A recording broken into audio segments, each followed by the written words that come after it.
Ever heard of the Sierpinski triangle? Take a look at this video where you place a random point anywhere within an equilateral triangle, and then pick any of the three edges and place a new point halfway between your chosen edge and the existing point. You simply repeat this process over and over again, and you start to see that over 100 points, and then 1,000 points, and finally 25,000 points, you end up with this Sierpinski fractal triangle. So what does this tell us about destiny versus free will? Well, first I want to give credit to Robert Edward Grant. I found this on his Instagram.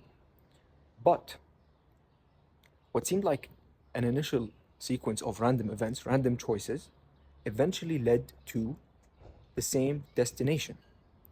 So this suggests that there is larger intelligence, a larger design behind all of these seemingly disconnected random paths that we take. So there's this hidden order behind the chaos, which only starts to show itself more and more as the paths connect, right? As you go further along the path. So it's funny because we're starting to see this in our real lives now, where previously people would argue that each of the topics that we study are completely separate, unrelated topics, whether it's music, geometry, math, art, philosophy, psychology, physics, geometry, chemistry, sorry. But this suggests that it's all part of the same whole,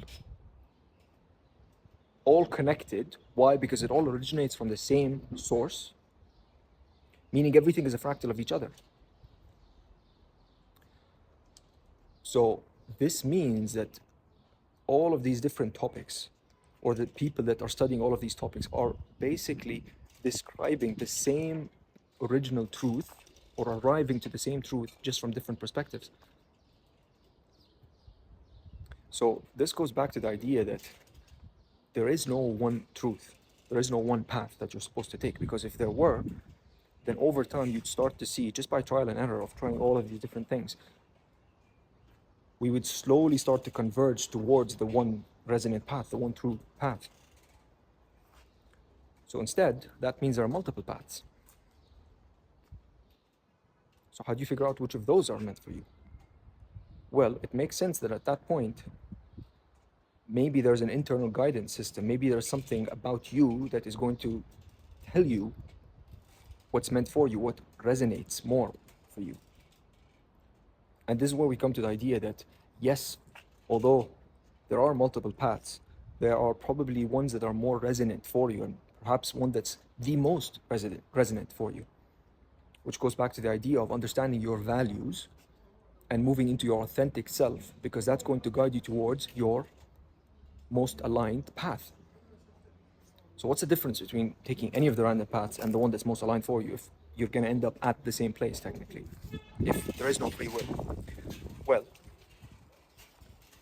how much do you want to suffer is the question. Because suffering is when we're out of balance, meaning outside of unconditional love or authenticity. So whenever you're on a different path that's not your highest, based on your highest values, not your most aligned path, then you're out of your true authentic self. And so suffering is going to appear, but almost like a feedback mechanism to let you know and help you correct yourself back into your highest authenticity. But you don't have to, obviously. And the longer you stay outside of this path, the more it's going to seem like your suffering is going to increase, because it's simply this feedback mechanism getting louder, so it becomes clearer to make it easier for you to realize that you need to shift gears. But once again, you don't have to. You're just going to have more suffering. But suffering at the same time is going to be what takes you to enlightenment, technically. Because if you use suffering as a feedback to shift back into your path, then now you know, no matter what you do, you have this guardrail, this feedback mechanism that's always going to move you back into balance.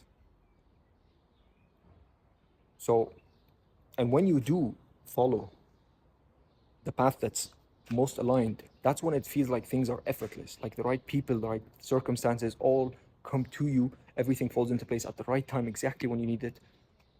So why wouldn't you want to follow that?